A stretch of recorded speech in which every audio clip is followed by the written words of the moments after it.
Om.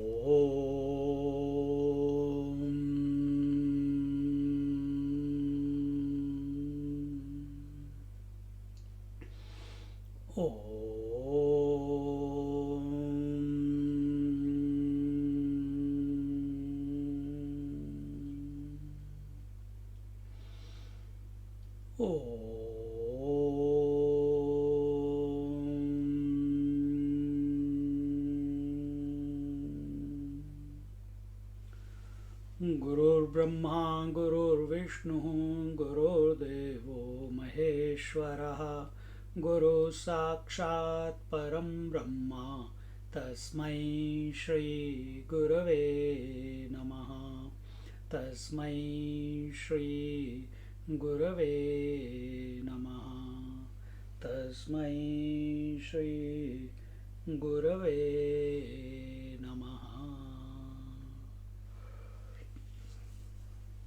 We are in the second recap of chapter 2 of Amrit Anubhav, Shri Guru Stavana, and here in the second paragraph Swamiji continues. In fact, for the joy of game of Guru Shishya duality, the Guru alone has taken these two roles. The Guru knows this, while the disciple knows not.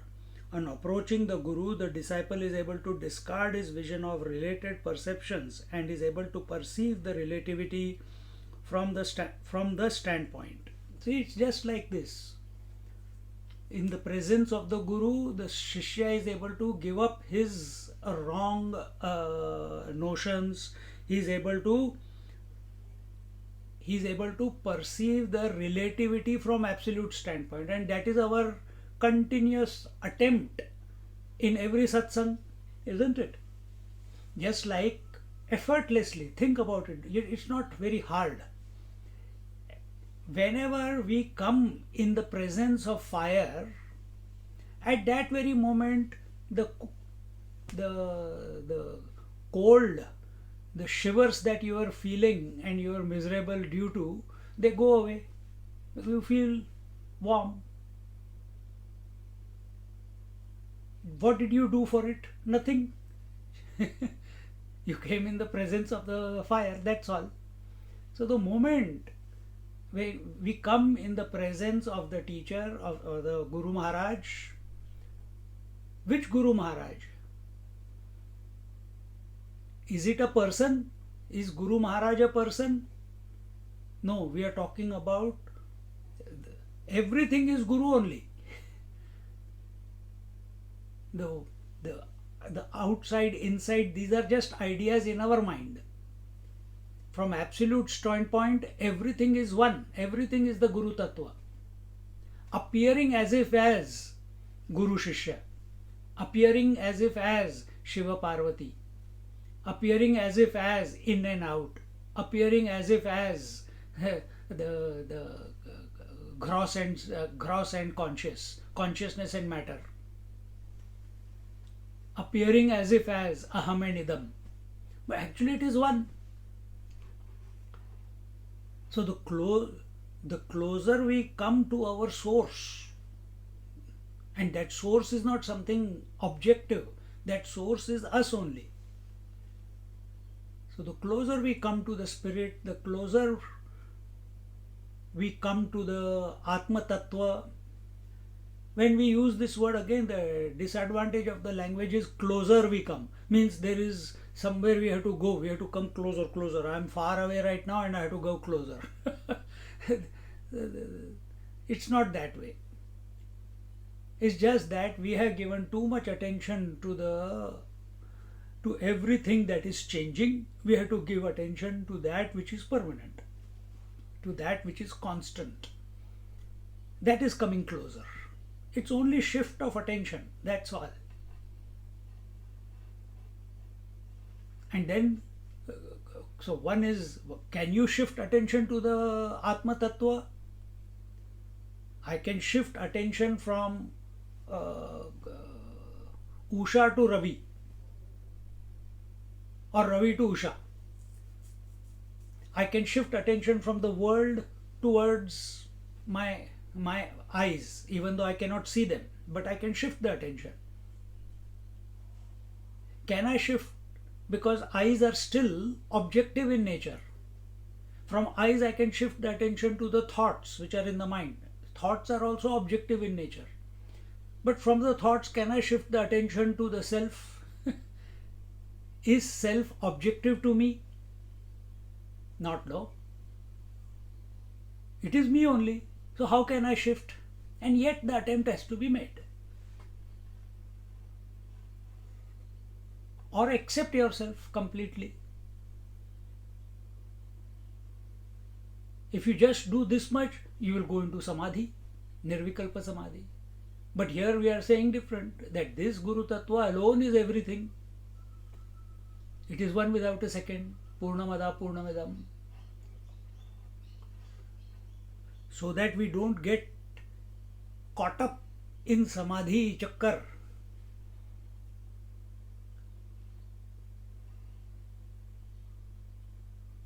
And come out of this gravity of running away from the world and going into samadhi.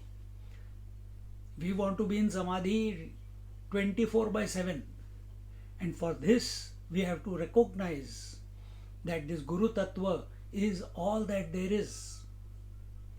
Just like we have recognized that water is all that there is in spite of all the oceans, waves, drops, froth, tsunami, tides. We have come to recognize that gold is all that there is in spite of all the forms of necklace, bangles, earrings, nose ring, anklets, but it's all gold. So when we come in the presence of the Guru Tattva, the Guru Maharaj, this is what happens. The moment we come in the presence of the sun, darkness disappears. The moment we come in the presence of the self, the Guru Maharaj, Guru Tattva, at that very moment, a new ability gets inaugurated within us. And what is that? Looking at everything from the subjective point of view. Looking at everything from the absolute point of view. From absolute point of view, what is there? From absolute point of view, only the absolute is. From the water's point of view, there is only water. There is no wave, there is no ocean, there is no tsunami, there is no tide, there is no froth. Everywhere it is me, the self alone, the Guru Tattva alone, the Guru Maharaj alone. See how wonderful. That is being told here, that on approaching the Guru, now when we are talking about Guru and disciple, now work on it on two levels. One is you are approaching a physical Guru, and the second, this is at the objective level, and at the subjective level, the mind, the disciple, is approaching the Guru, the Atma. He is coming in the presence of the Atma. How? By putting attention. Attention is in the mind, no? Not in the self. So you make the efforts to go to a teacher and listen to satsang, just like you have put your efforts to come and be available for the satsang right now. So same way, the mind must be available, inspired, surrendered, alert, vigilant, respectful, reverential towards the Atma. See? So this, and as you start seeing this, and normally it is for us at the relative level, it is that how we interact in the world, that becomes our impressions, and that is how our personality is. So if we want this to happen, and because we are so gross oriented at the moment, then outside there in the world, whoever you approach, every experience, every experience, every contact, every event, every moment, something world is throwing at you. You interact with it, respect and reverence. You interact with it that this event has come as a guru for me, this disease has come as a guru for me, this person has come as a guru for me, not as I don't like this person or I like this person, I like this food or I don't like this food, I don't like this cold and I like the heat. No, this event has come as a guru. Learn from it. Come back to the original. Come back to the absolute. When we are able to convert every experience of our life to recognize the self, to be the self, and see that this event is also nothing, is just a phenomena. Well, actually, from self point of view, there is no phenomena also. From sun's point of view, there is no phenomena of day and night. But we are talking about the initial stages at a worldly level.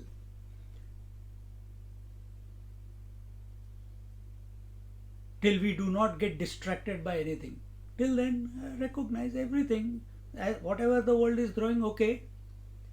For whom is this event? For me. Who is this me? The I. Who is this I? Go back.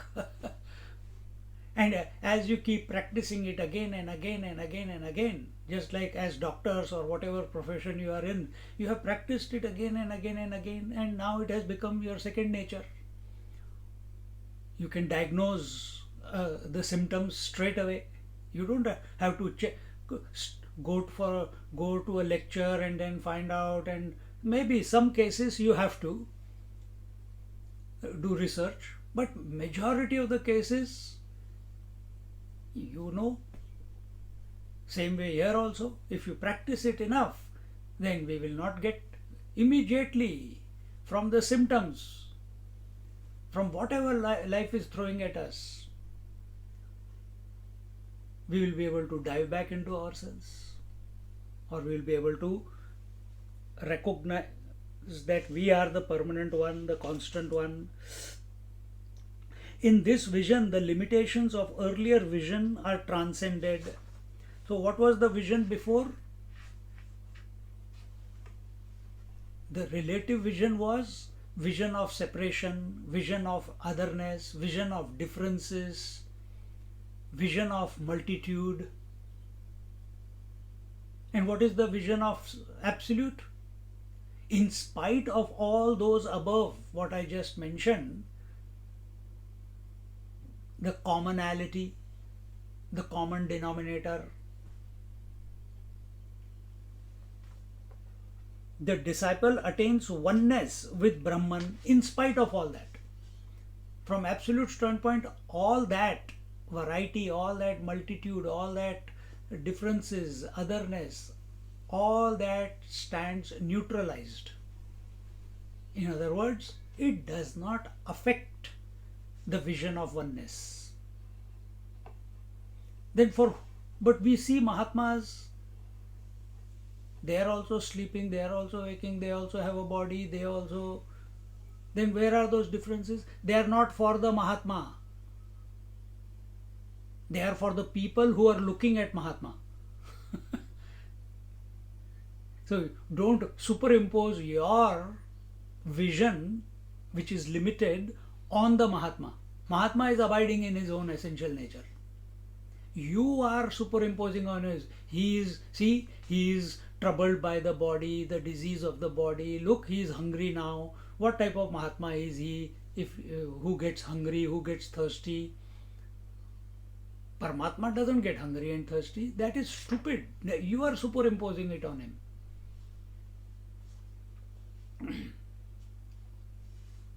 See? Hence, the importance of Guru's grace. The hidden secrets of the fruit of knowledge contained in the forest of scriptures surface by the Guru's grace. Both ways. When we are in the presence of a teacher, when we are in a satsang, okay, we get the vision, as we said just now before, that we develop an ability to convert every experience and as an opportunity to come back to the self.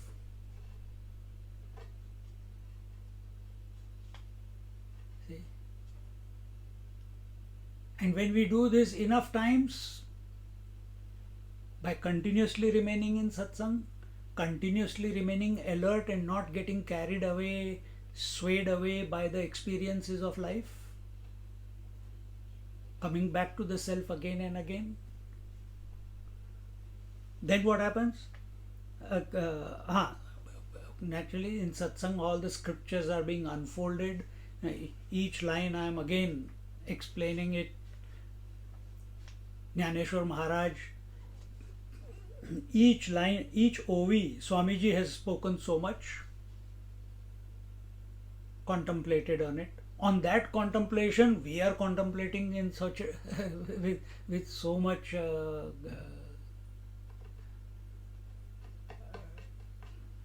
with so many more words.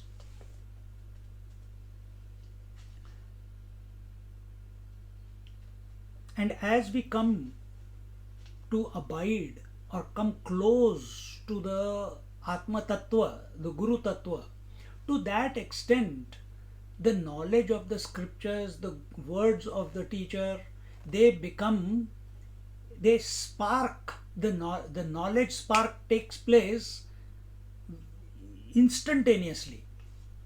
The more we are far away from the Guru Tattva, it takes time to process. The closer you are to the Guru Tattva, because the Guru Tattva is of the nature of Satchidanand, Chit, knowledge, it's an instantaneous spark. There's no lag between the words heard and the knowledge taking place. It's instantaneous. Because knowledge is inherent. Knowledge is the substratum. And this we have explained to you many times. It is only because you are focusing on the words, therefore there is lag period, therefore you want to listen again, or therefore you think you have not understood. But when your attention is on the consciousness because of which hearing is possible,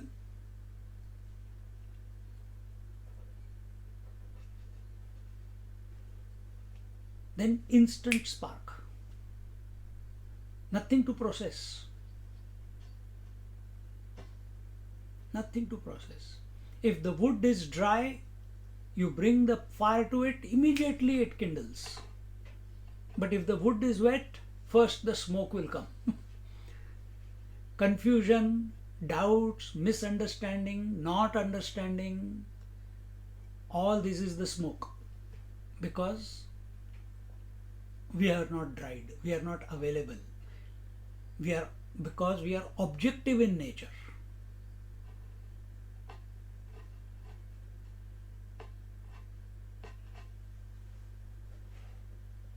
The hidden secrets of the fruit of knowledge contained in the forest of scriptures surface by the Guru's grace. See, yesterday we were looking at Bhagavatam. We have come, how many? 12 years now we have been taking Bhagavatam. And more than one and a half year we have been 2 years maybe, I have been taking the 11th canto. And in that 11th canto we are doing the Uddhav Gita. In that Uddhav Gita, Bhagwan Krishna, he has throughout last 12 years, throughout the Bhagavad Mahapuran, he has been giving various sadhanas, various exercises, various viewpoints, continuously impressing on the devotee that Ananyas Chintayanto Mam Ye Jana Paryupasate.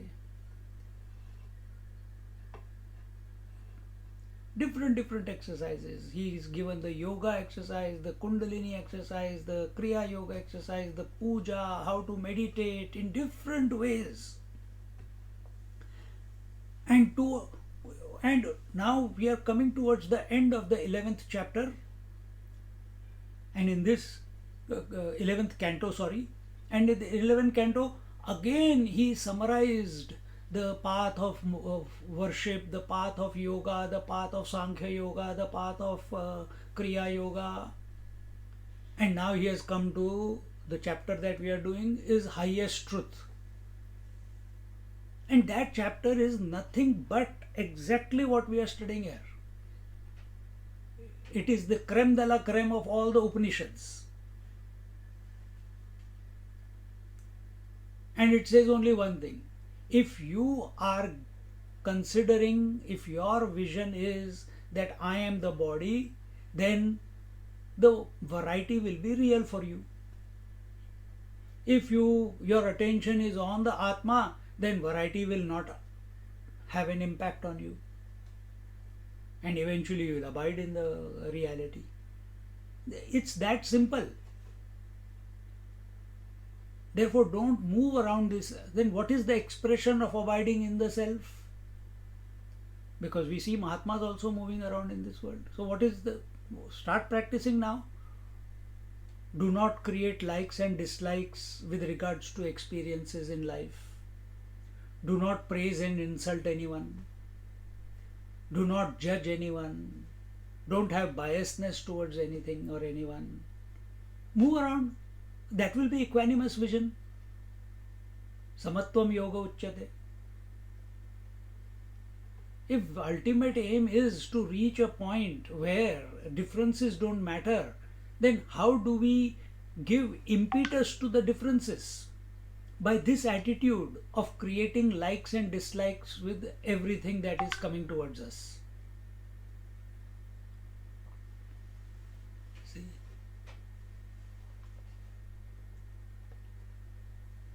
And there Bhagwan is telling in Bhagavad Gita, this 28th chapter of the 11th canto, Bhagwan is telling to Uddhav. Because Uddhav asked the question, for whom is transmigration? Is it for Atma? But you said Atma is self-luminous, self-knowing. Is it for body? Body is inert. So for who is transmigration? After body dies, it cannot be born again.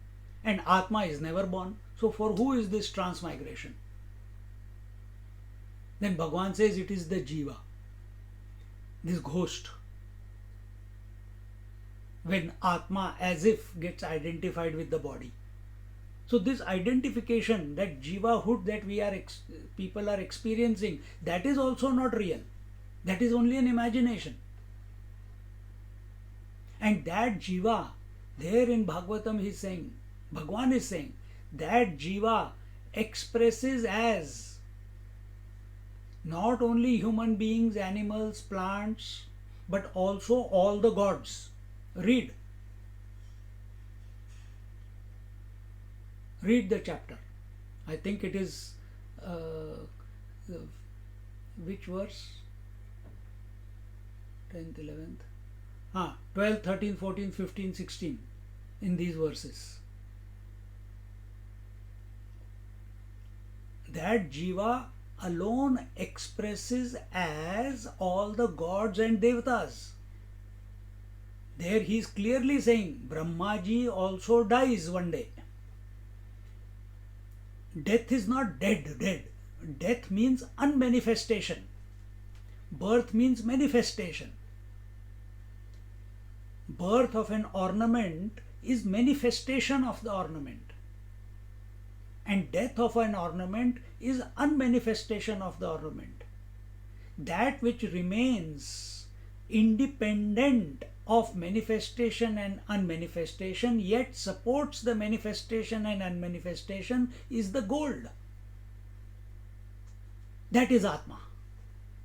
That is Brahman.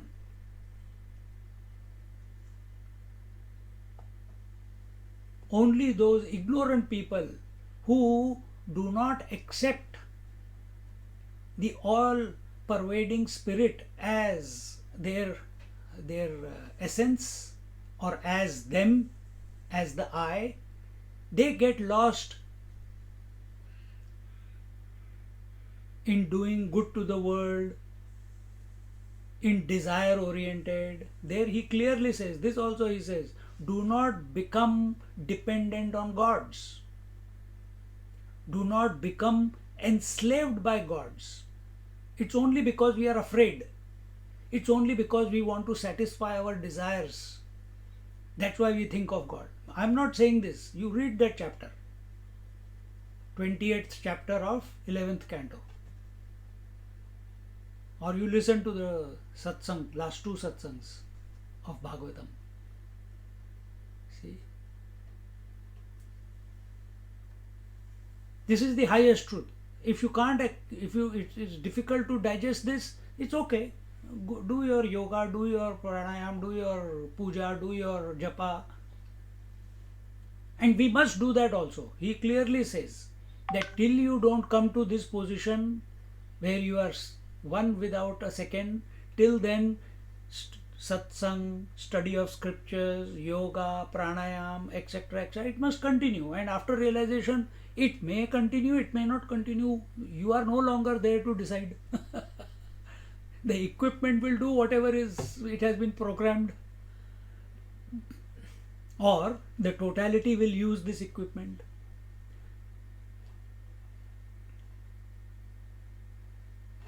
See, so with a cool, calm mind, without becoming obsessed. I am a devotee. This is blasphemy. That gods are also. I should not be enslaved by gods. Assess yourself. Are you a devotee of a god, or you are a beggar in front of God? Papoham, papa karmaham. Sorry, I did not mean to do this. I did not want to do, but okay, I cheated that fellow, but I'll give you 20%. That's stupidity. Who are you fooling? Not God, yourself. And we have all done that. Give me liberation. Give me God realization. You are God realization. You are liberation. Your nature is that of moksha. Moksha is not an object to be attained. Very, very, the entire crux of the scriptures is given in this 11th chapter. If you lose the sight of the ultimate goal, read that chapter again and again.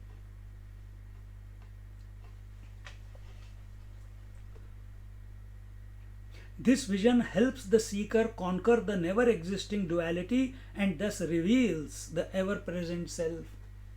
There also in the 13th verse, 12th verse. No, not 12th verse, first verse of that chapter. He says, duality is in the mind. And where is the mind? It exists in its own absence. It is a vastu. That is the word that he has used here. A vastu. And we are taking this duality to be the real and conducting our life. How much more foolish can we be? See? So instead, be Paramatma oriented, not duality oriented, not mind oriented. Be Paramatma oriented. Be the spirit oriented. Be Atma oriented. Be Guru oriented. Now, when how Jnaneshwar Maharaj is explaining the word Guru in such a all-encompassing context, now there should be no doubt left that Guru is a physical form, or Guru is the self within, or Guru is the God, or Guru is the experience. Everything is Guru only then. See? We go to God, God, God, God, but we don't know who God is. We never understood. We are going there blindly. Good, begin. That is a beginning. But it must culminate in knowledge. And the knowledge is God is because of me. God is none other than the self. If it is a concept, if it is an idea, as the 11th chapter, this chapter says, God is only a concept of the mind. Mind has created Brahma, Vishnu, Mahesh. Mind has created Indra, Vayu, this, that, etc. The entire macro and micro are only concepts in your mind. Today you are attracted to Shiva, tomorrow you may be attracted to Vaishnava, Vishnu. Now Navaratri is going on, so you are thinking of Devi. Today is Vijayadashmi, so you are thinking of Vishnu again. Appropriate topic today. Ravana is getting killed. The 10-headed ego. Ego is that ghost who is existing in his own absence. And that ghost expresses as Mana Buddhi Chitta Ahankar in the inner equipment. Don't give too much importance to Mana Buddhi Chitta Ahankar. In this Mana Buddhi Chitta Ahankar is the subtle body, is the physical body, is the whole world, is the past, is the future. Let it. It's tuchha. Not worth even contemplating and thinking about. The only worthy thing is, as it was told in that chapter, all this other than Paramatma is Apartha. Arjuna's name is Partha, the one who is committed to the Parameshwar. Apartha, the one who is committed to everything other than Parameshwar. What is other than Parameshwar? The duality, the relativity. So which one are we? Are we committed to the reality, or are we committed to the unreality? Are we committed to the spirit, or are we committed to the mind and our convictions and our past and our future and to this world, to this body? What are we committed? You have to assess. Nobody else can assess it for you. The entire problem of bondage is only an imaginary problem. Sort out your mind and there you are.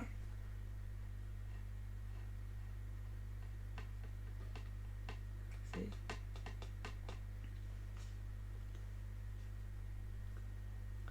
The greatness of the Guru is unique. On the capital of being insignificant, the Guru attained significance and glory. Why is Guru insignificant? Because he doesn't even want the word Guru to stick to him. He is all that there is. Significant or insignificant, these two words are only in the relative level.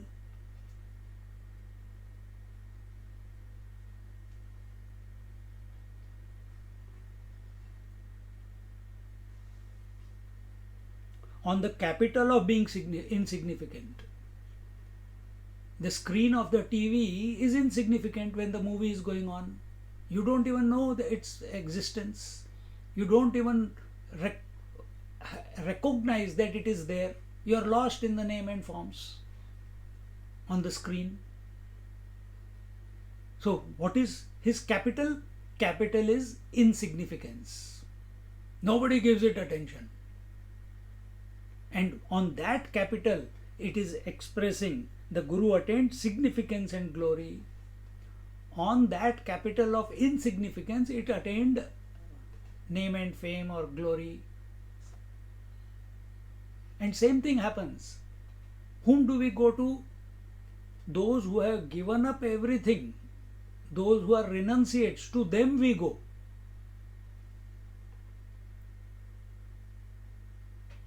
They have not established a position by name, fame, wealth, children, investments. To them we don't go. To them we will only go for something. What can I get from them? You don't go to such people for realization. You don't go to such people for self-improvement. Maybe at the relative level, yes, but not at the spiritual level.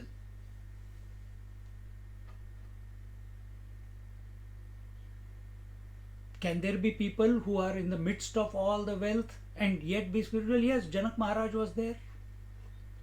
Bharat Maharaj was there. Parikshit was there. Yudhishthir was there. Yudhishthir and the Panch Pandavas were there. They all left. They did not get attached to it. See? So, those renunciation means not they don't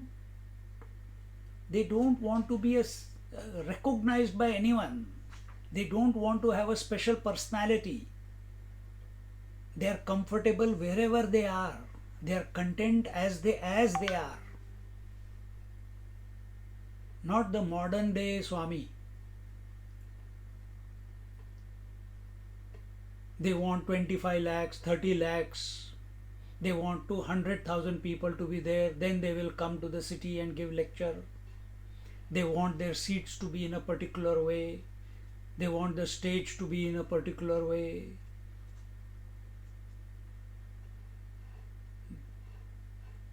These are not renunciates. They are there for name, fame, show.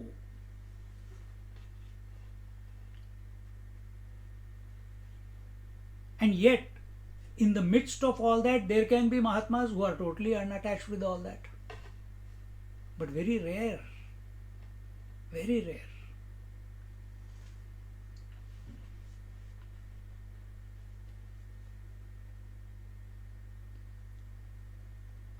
When the ever drowning jiva was saved from the ocean of samsara by the guru, both the guru and the samsara disappear in a non-dual experience.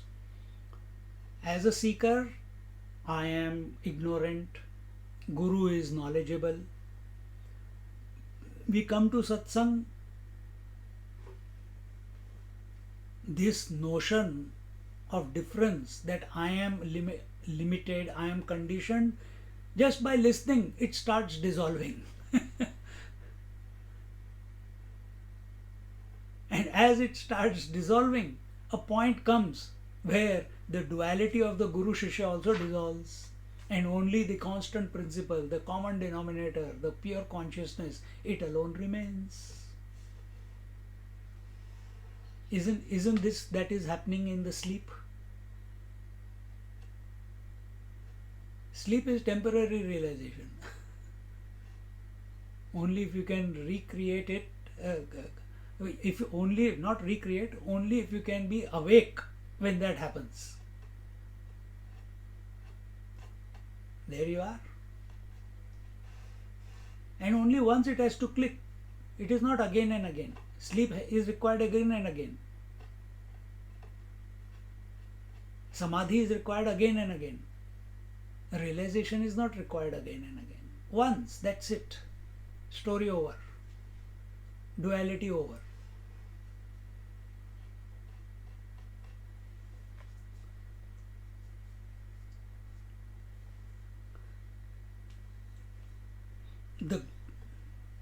So samsara as well as the duality is sansar.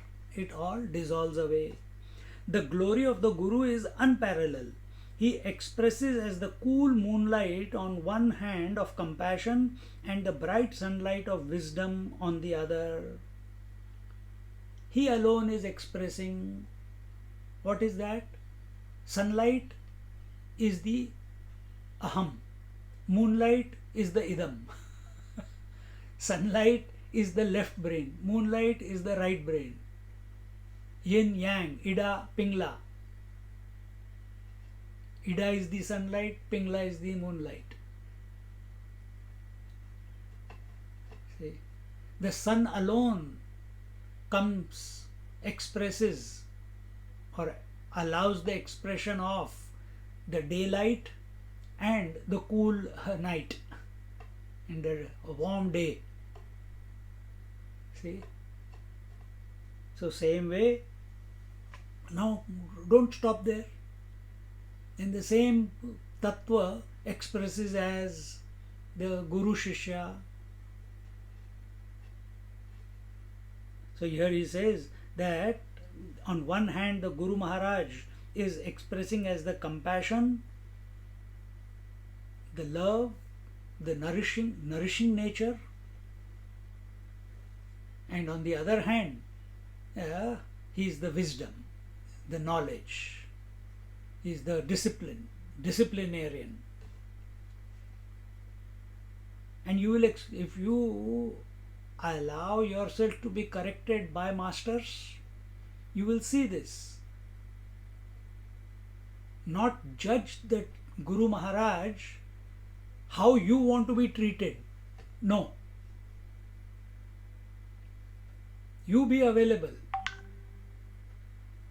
then we allow the Guru Maharaj or the Guru Tattva to chisel out all the imperfections within us.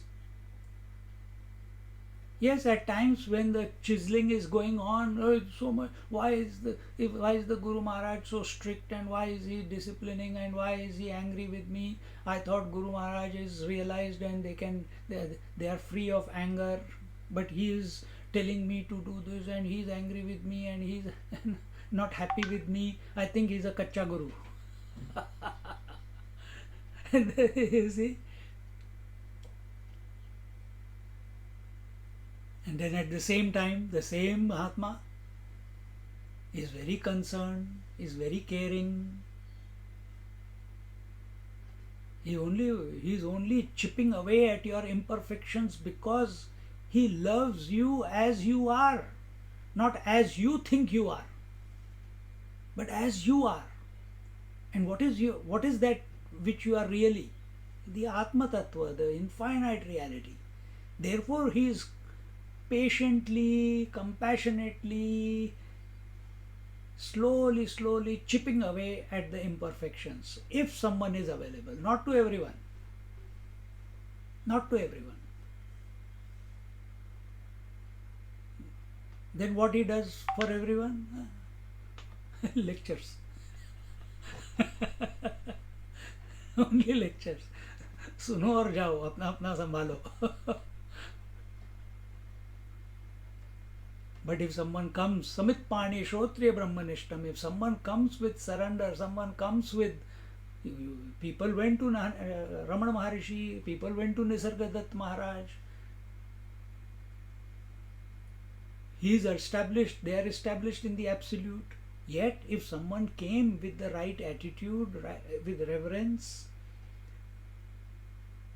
if someone is a true seeker and he is available, he has not come to check if he is a Mahatma or not. I will go and check.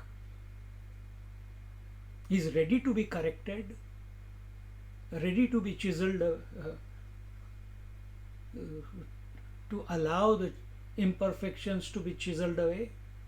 Then to such people, such seekers, the totality expresses through that equipment of body of the Mahatma, of the Guru Maharaj, to guide that. Because from absolute standpoint, the seeker is also the absolute reality, the Guru Maharaj also is the absolute reality, isn't it? But it will only help that person who comes with the right attitude. See, we have to catch this. We have to catch this. We are lost in judgment, we are lost in assessment of scriptures or God or Guru Maharaj. We are lost in that. Because our attention is on apartha. Our attention, we are not partha. We have to develop that quality of Arjuna. That's why Bhagavan called him Partha, the one who is ever committed to the Parmeshwar, committed to the reality, committed to Paramatma. Per for Paramatma. And Paramatma is the constant, Paramatma is the unchanging, Paramatma is the Nitya, Nitya Vastu. And what is Apartha? A Nitya Vastu. What is a Nitya Vastu? Jiva is anitya, convictions are anitya, thoughts are anitya, emotions are anitya, breath is anitya, body is anitya,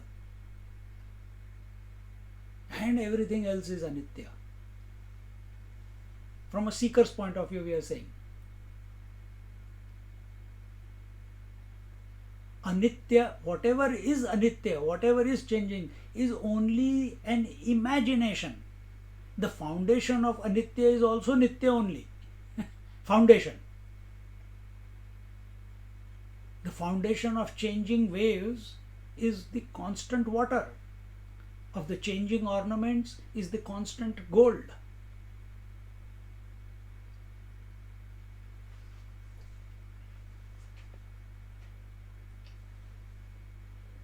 he expresses as the cool moonlight on one hand of compassion and the bright sunlight of wisdom on the other. Guru is he who manifests yet remains unmanifest, who shines yet has no light, who exists and yet is non existent. Very simple example. We look at the sun, we say, thank you for giving us sunlight, thank you for bringing the day forward. Sun says, what is light? I don't know. Even if you go out of the earth's atmosphere, there is no sunlight.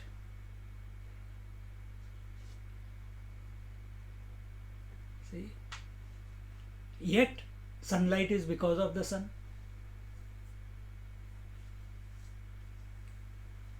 Same way, the Guru Maharaj. Who is Guru Maharaj? Guru Tattva, that which is unmanifest, yet he manifests.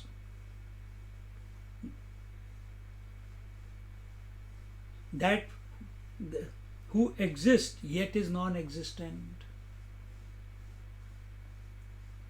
In what do you mean by non-existence here? Does it mean absent? No. Non-existent means not existing like you think existence is. Your existence is name and form. So when it is told here that he who exists yet is non-existent, that means it is non-existent because yato vacho nivartante aprapya manasa saha. It cannot be recognized, it cannot be talked about. We are talking about it through these words. This is his manifestation. All scriptures are his manifestation, yet he is beyond manifestation and non-manifestation. Just like Nivritti Nath. Nivritti is that principle which is beyond Nivritti and Pravritti. It's beyond the opposite. Remember that point came when Jnaneshwar Maharaj was explaining his Guru Maharaj. What is this existence? What is this Guru Tattva? That which is beyond existence and non-existence. It is beyond the light and darkness, beyond presence and absence, beyond manifestation and unmanifestation. Such is its nature. It supports everything. Without it, all this duality cannot express. Yet he is independent of that. All this struggle to explain the greatness of the Guru ultimately frustrates Sant Jnaneshwara in his own words. He says, when I talk about the Guru, the words fail, the speech is suspended, the thought of duality is discarded, and hence the mention of oneness is redundant. When you recognize the words that are being employed to contemplate upon,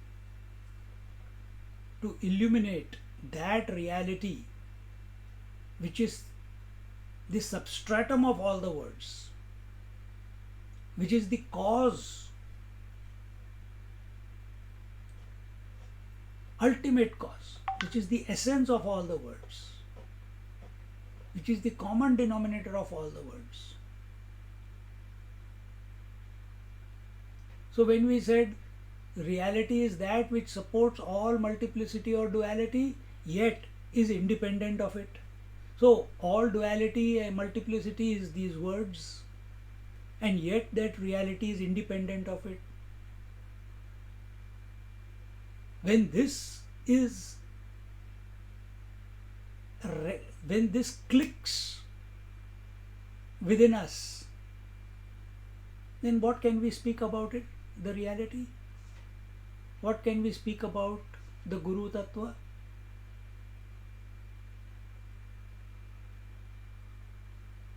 Because words are important.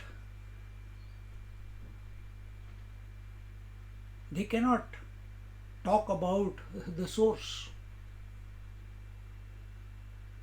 because they are limited. Words are limited. Words are in the mind.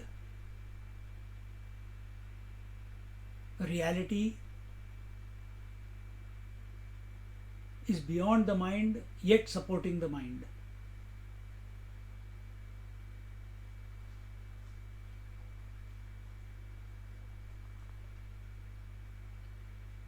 When I talk about the Guru, the words fail, the speech is suspended, the thought of duality is discarded, and hence the mention of oneness is redundant. You talk about one only because you are caught up in two. When there is no two, then where is the question of saying I am one without a second? Think. You see? When you are all by yourself, will you say I am a husband or a wife? No. Only when there is a partner, then you will say I am a husband or a wife. Only when there is a second, then the first is born. The idea of first comes about. But when there is no second, then will you say there is one? No. Think about it.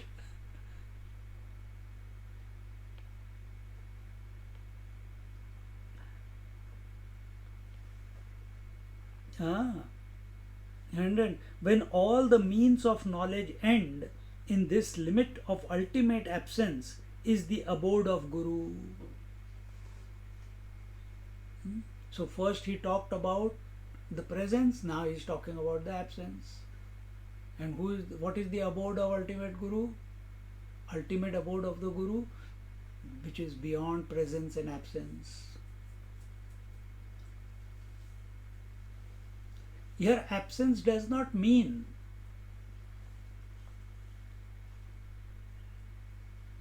absence of all duality. So am I going to wait for night in order to realize when the mind is empty? And when the day comes, when all the names and forms appear, then I am going to be confused.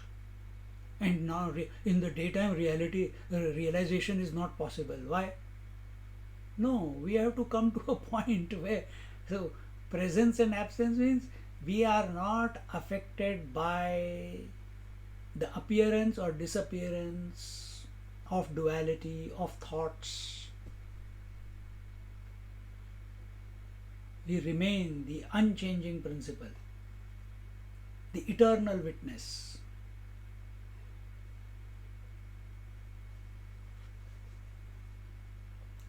When all the means of knowledge end, in this limit of ultimate absence is the abode of Guru. This being the case, the words lose their power to offer salutations to the formless truth that the Guru is.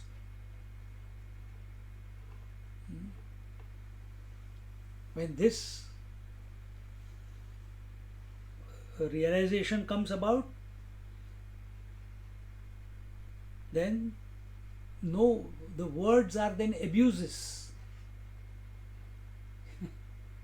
The words, which words? Oh, Guru Maharaj, then all the words, the Guru Stavan, the words that were written here by Jnaneshwar Maharaj, or Guru Brahma, Guru Vishnu, Guru Devo Maheshwaraha, or what is that? Nitya Shuddha Buddha Mukta Swarup, Sarvam Khalvidam Brahma, Ayam Atma Brahma, Aham Brahmasmi, Prajnanam Brahma, Ekameva Dvitiya Nanasti Kinchana, then Isha Vasam Idagam Sarvam Yat Kinchit Jagatyam. All these are abuses to that reality. No, Swamiji, how can you say that? Scriptures we should pray. Then pray the book. Pray to the words and forget the reality.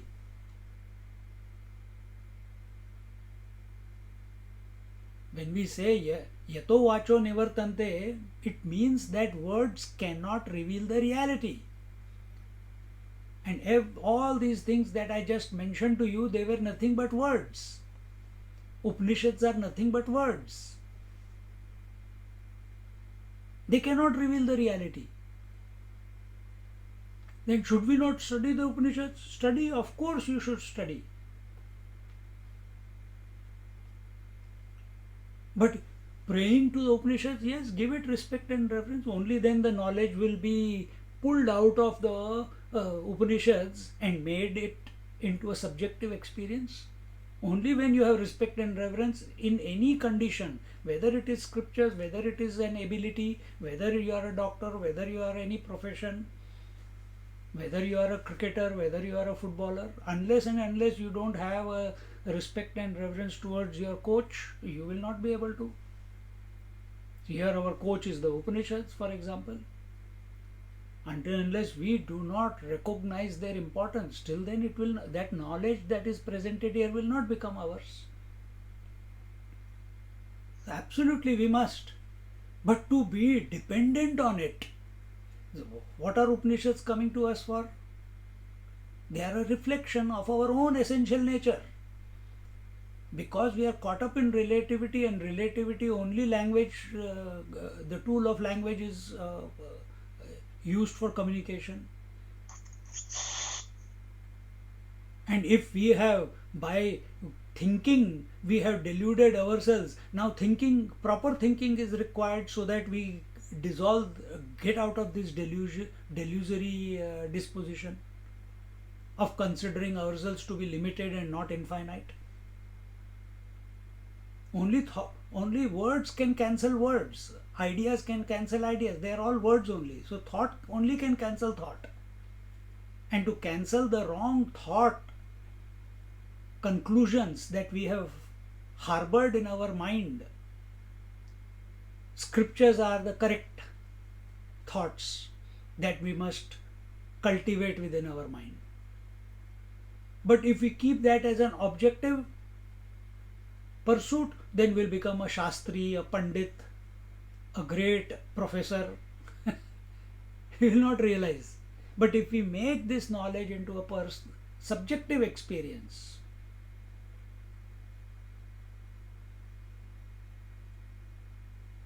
then you will not cringe when I say don't become dependent on that scriptures are an abuse to the reality. Then you will not cringe.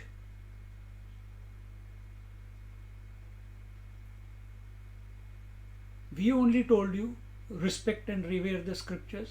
We are only telling you they are an abuse. Both came in the satsang only, no?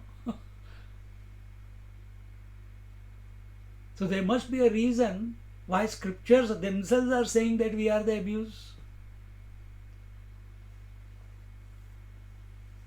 Why realized masters are also saying that way. Sometimes they take the soft approach, sometimes they take the strict approach, or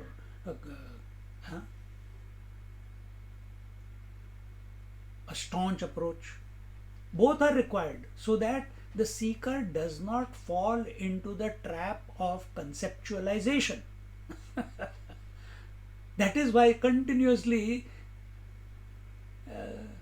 the contradictions are presented, so that no concept is formed. Because self is not a concept, Guru Tattva is not a concept. The word Guru may be a concept, but what it is representing is not a concept.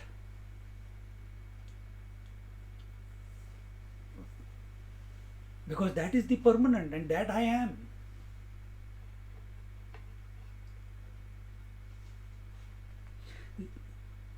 This being the case, the words lose their power to offer salutations to the formless truth that the Guru is.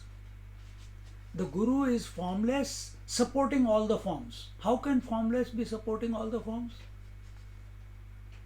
Just like the formless space is supporting the entire universe. Just like the formless water are supporting all the forms of oceans and waves. Just like the formless gold is supporting all the forms of ornaments. Same way, the formless truth, the Guru Tattva, is supporting all the forms.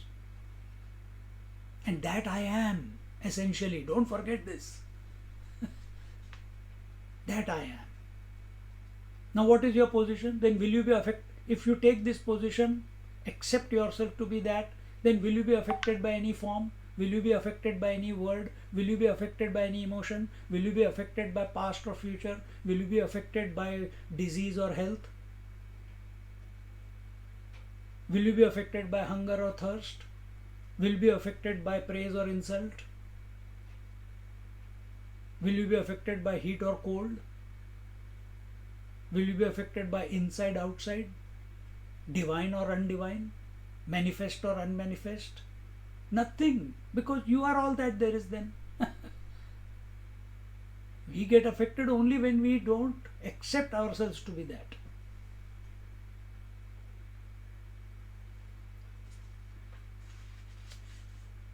In fact, he is beyond pravritti and nivritti, although not defined by name, yet he takes the name nivritti to mean that he is beyond both pravritti and nivritti. See how this is the point that I told before. He is beyond pravritti, he is beyond involvement and withdrawal. But he has taken the name nivritti in order to show us that he is beyond nivritti and pravritti, beyond, he is the supreme withdrawal. See? But he cannot be defined by any name,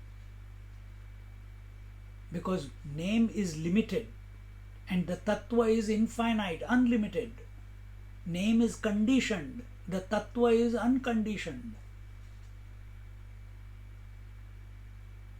Senses are conditioned, mind is unconditioned, is much more expansive compared to the senses. Mind is conditioned by thoughts, but the tattva behind, the Chaitanya Vastu, it is infinite, it is unconditioned.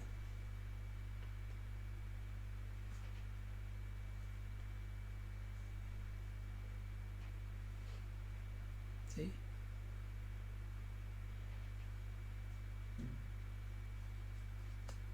So he is beyond both pravritti and nivritti. One may wonder if there is nothing to negate because of the absence of otherness. How do we justify his name as Nivrittinatha?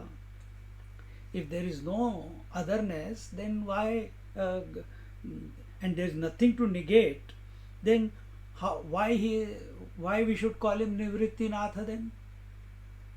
Nivrittinath means Lord of withdrawal. Nath. To this query, the great disciple Jnaneshwar Maharaj argues, don't we call sun an enemy of darkness, although he has never seen darkness? Already this point has come. So, sun is enemy of darkness, but from sun's point of view, it does not know what darkness is. Similarly, Nivrittinatha, he is the Lord of, withdrawal, but he has never understood what is involvement and what is withdrawal. He is beyond both. The Sadguru doesn't allow the disciple to arrive at any conviction or understanding about him. Remember, just now I told you that both positions, sometimes gentle, compassion, nourishing, and other times strict, that this is an abuse. So that we don't come to a conclusion. The moment we come to a conclusion, we are in relativity. When we remain in the grey area without getting affected by the grey area, then we are realized. Then we are the Tattva.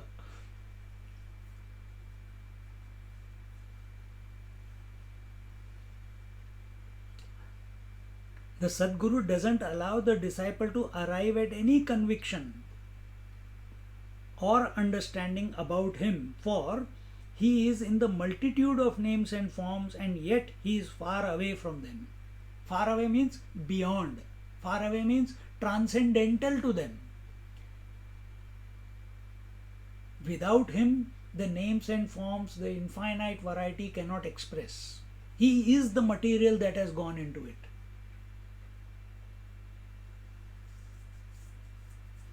But he is beyond it. He is transcendental to it. To understand this statement, I'll repeat many times. I repeated. Read the fourth and the fifth verse of the 9th chapter.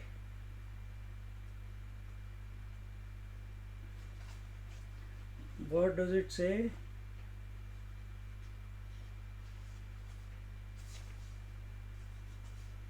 One moment.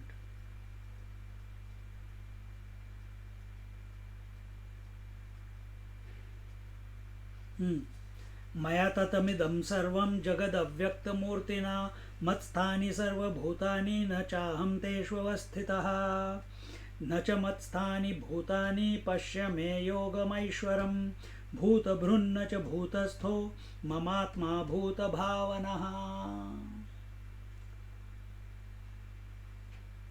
Study this verse, then you don't have to study anything else.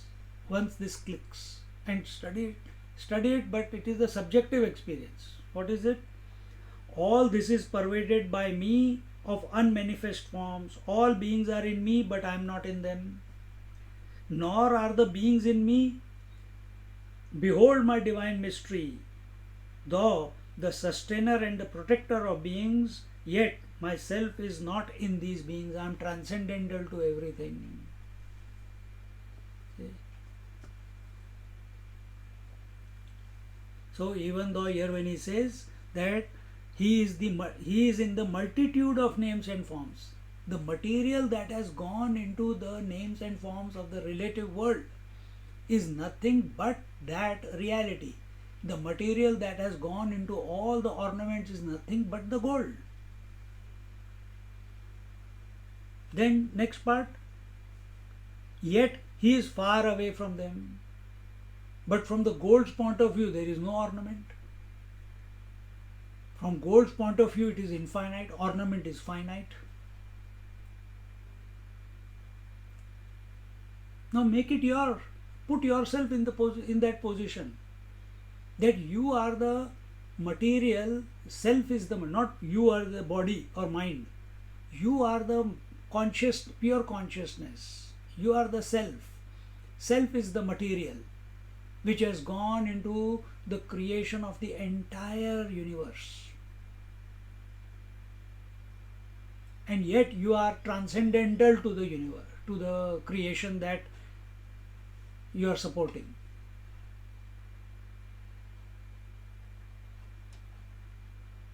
You as the self are the material which has gone into making the entire dream universe in the dream.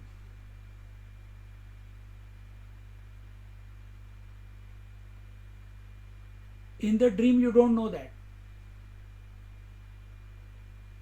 But because you are other than the dream, you wake up and you recognize, "Arey, that was only an imagination," isn't it? So you are transcendental to the dream. If you were not transcendental to the dream, how would you recognize dream as a dream?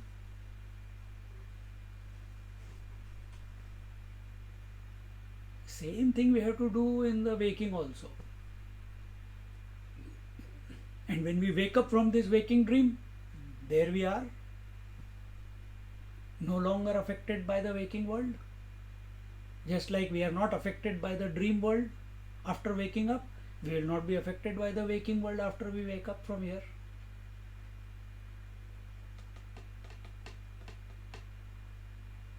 Then what will happen to my children, and what might happen to my grandchildren, and what will happen to my investments, and what will happen to my dear wife or my lovely husband? This question will become redundant. This question is only valid while you are still in the world. And this question, if it is appearing in your mind, it only proves that you are still giving validity to the world. And the validity to the world begins from giving validity to this body as I. Stop. Don't give a status of reality to this body. Then what? This is apartha. Then give to whom? Give it to the conscious principle, give it to the Parameshwar, Paramatma, give it to the Lord, give it to the Atma, the Spirit. Then you are Parth.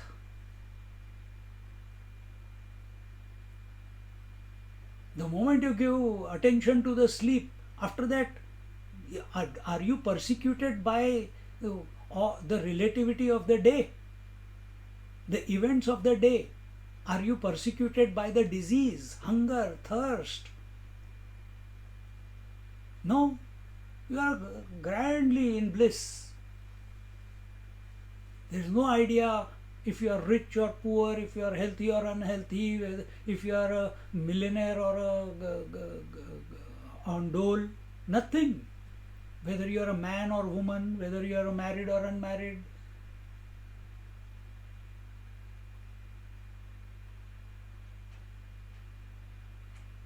You are unaffected. Same way, you will be unaffected permanently. once you come, once you wake up from the waking dream, you will be unaffected permanently. And the drama will continue for other people of the world. Daddy, I think daddy is behaving very differently nowadays. What happened? He is very, very aloof, and sometimes he is very loving. Oh, he is in his own world nowadays.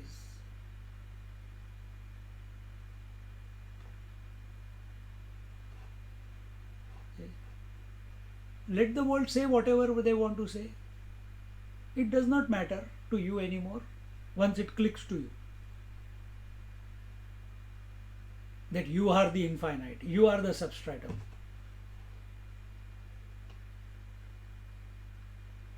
Raman Maharshi went away from home to Arunachala. But later on, once he was abiding in the self, then his mother came and stayed with him, his brothers came and stayed with him. It did not matter to him.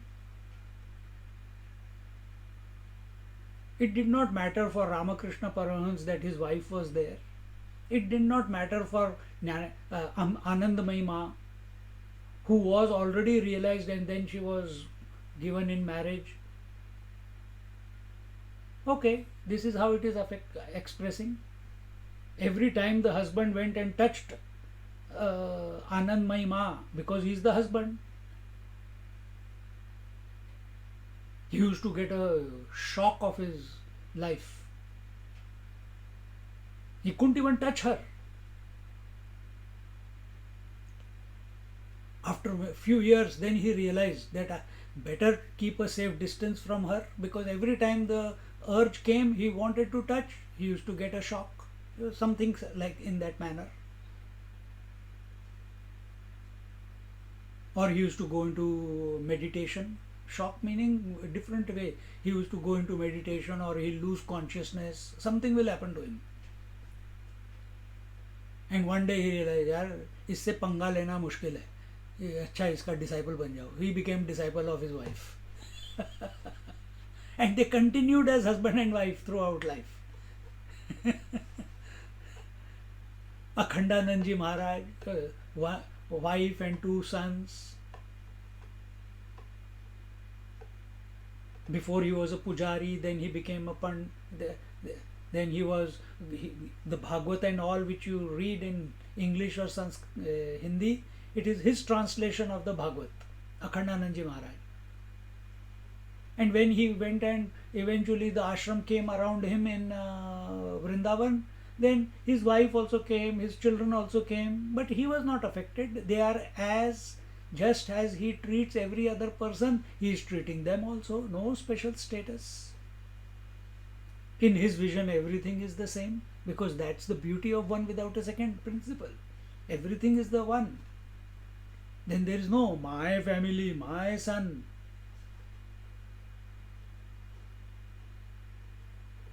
See? Everything continues. but you are unclicked from it. And your vision is that of oneness, in spite of the variety, in spite of the multitude. Now this cannot be worked out.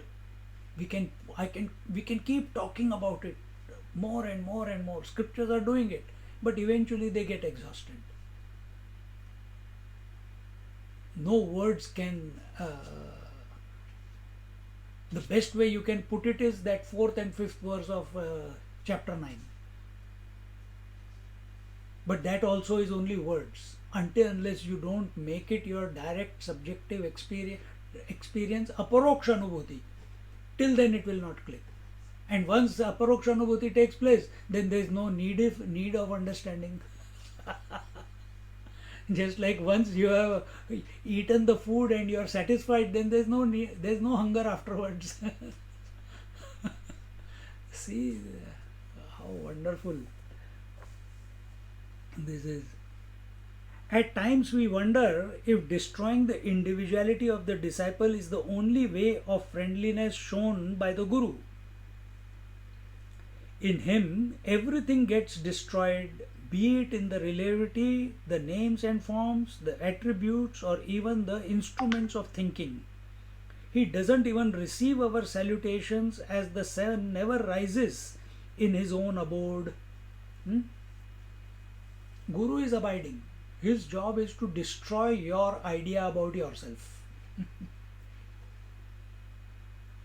He uses the words, the scriptures, to destroy your idea about yourself. He is only presenting the facts. It will click only if you are available. So the old notions are replaced by scriptural thoughts, and scriptural thoughts are also presented, or they themselves present in such a way, continuously prodding the seeker not to get attached to the words, that the truth is beyond the words, even though the words are used to explain the truth. So in this manner, the Guru Maharaj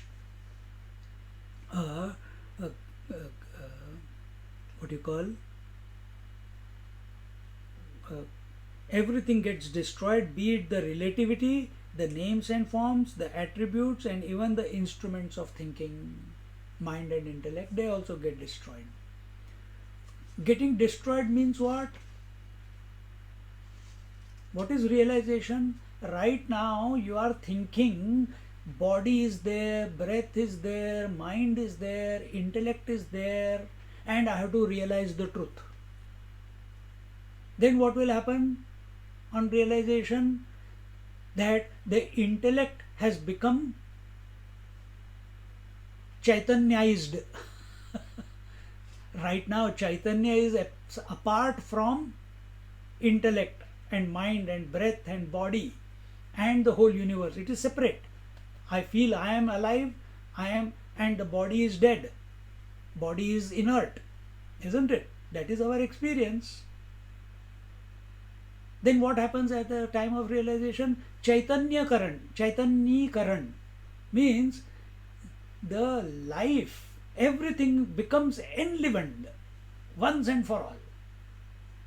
It becomes of the nature of light. Everything becomes consciousness in that sense.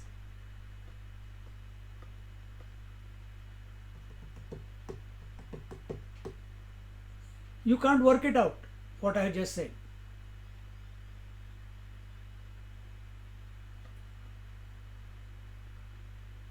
It's like the car is stopped. It's dead, unmoving. And you go and sit, put the key, and now the car is moving.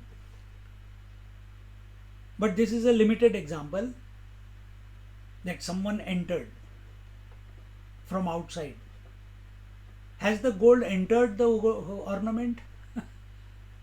Has the water entered the wave?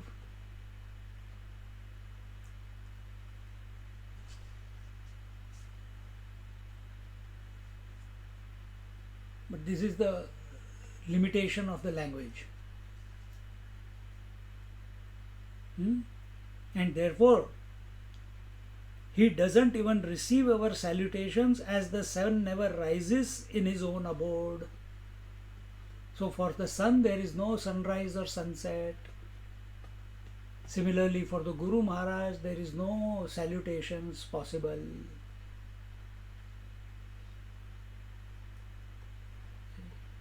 Because Guru Maharaj is established in the one without a second.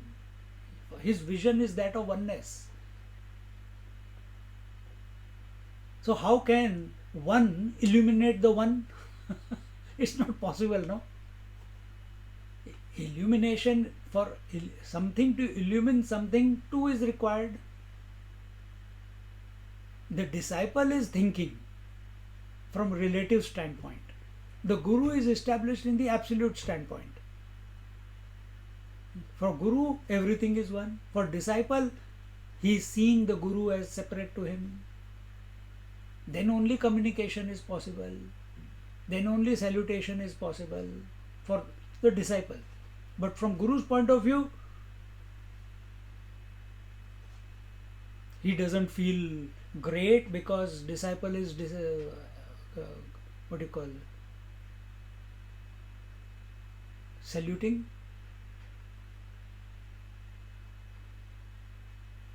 No, the disciple has also become a Guru now. He will touch his feet, doesn't matter to him, because everywhere he alone is.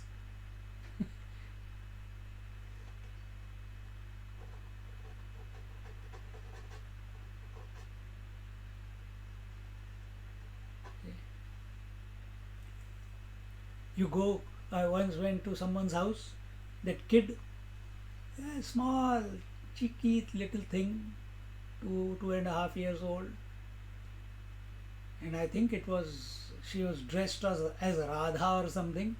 I took her feet and put it on my head.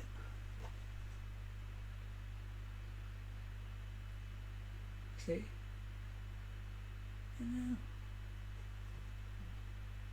Swamiji, why don't you put my feet on your head? If the vision is of oneness, why don't you put my feet on your head?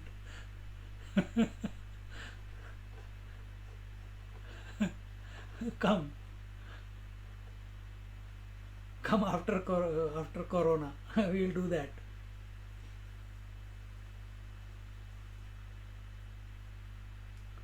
See?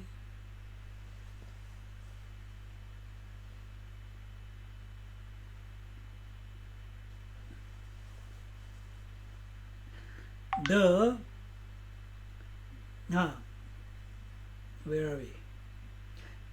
Salutation to the Guru is as impossible as the perception of the reflection of space in the mirror. Not only is he not available for receiving the salutations, but he does not allow the existence of the disciple who could offer the salutations.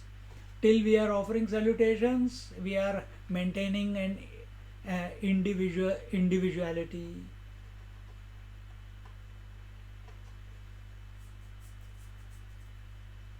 So he is destroying your. What is the job of the Guru Maharaj? To destroy your individuality. How long can you think of sleep? Till you are not absorbed in sleep. How long can you think of the self? As long as you are separate from the self. But as you come closer and closer, to that extent your identity keeps getting dissolved, and eventually you merge into it as it, because you are always it. Only imagining that you are an individual, that you are a seeker. So, and therefore salutation is not possible. So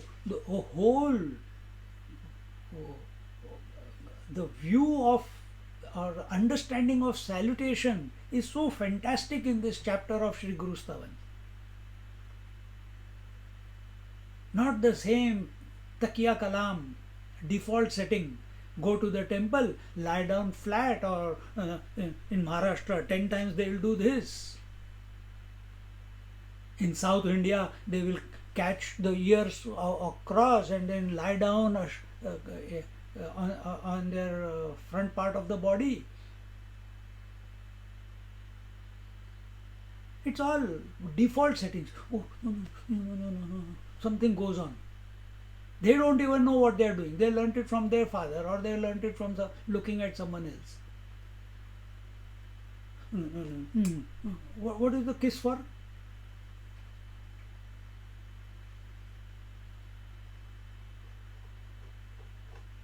Think. We come to satsang to destroy our notions. They are getting destroyed royally. Don't cry. Joyfully interact with this. Then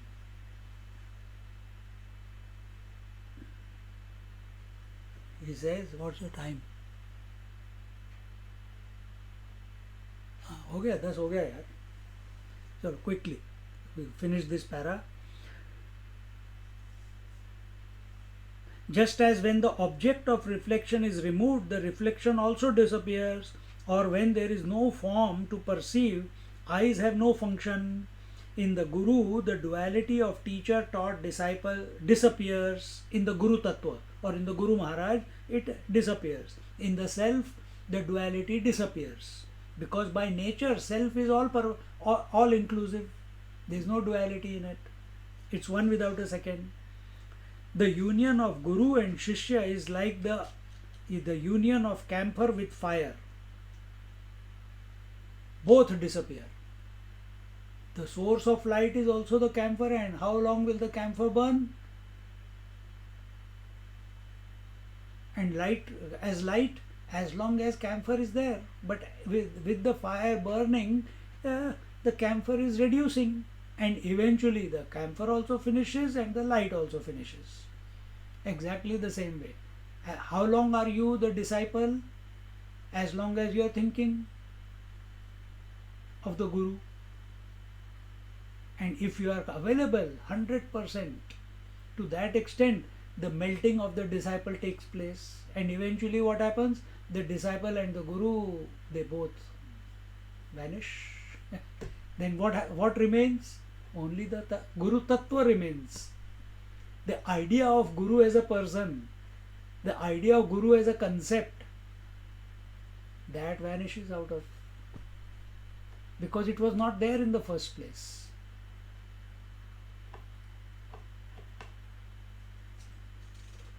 Another example that was given was when we move away from the mirror, the reflection vanishes. Same way. The only way of saluting the beloved Guru is the rejection of the sense of duality. The more we establish that duality is real, sense of otherness is real, differences are real, me versus you, we are doing disservice to ourselves, to the Guru Tattva, the Atma Tattva. Our unfoldment of life on a daily basis, moment by moment basis, should be to come to this conclusion. Should be that the recognition that it is the one alone that I am, that the Guru Tattva is, which is expressing.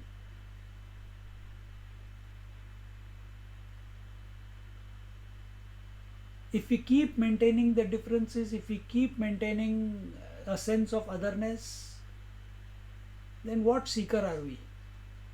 Seeker is he who is continuously purifying himself, and that purification is of this sense of otherness. It has to dissolve. The sense of otherness is because we have accepted ourselves as only this body.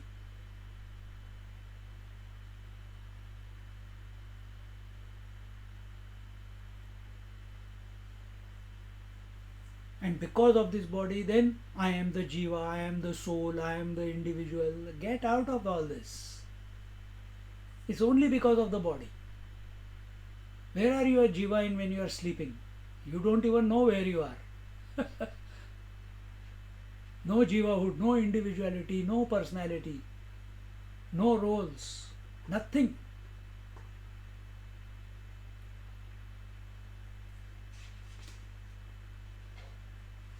So come to discover your infinite nature. Om Purnamada Purnamidam Purnat Purnamudachyate Purnasya Purnamadaya Purnamevavashishyate. Om Shanti Shanti Shanti. Hari Om. Shri Gurubhyo Namaha. Hari Om.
Hari Om.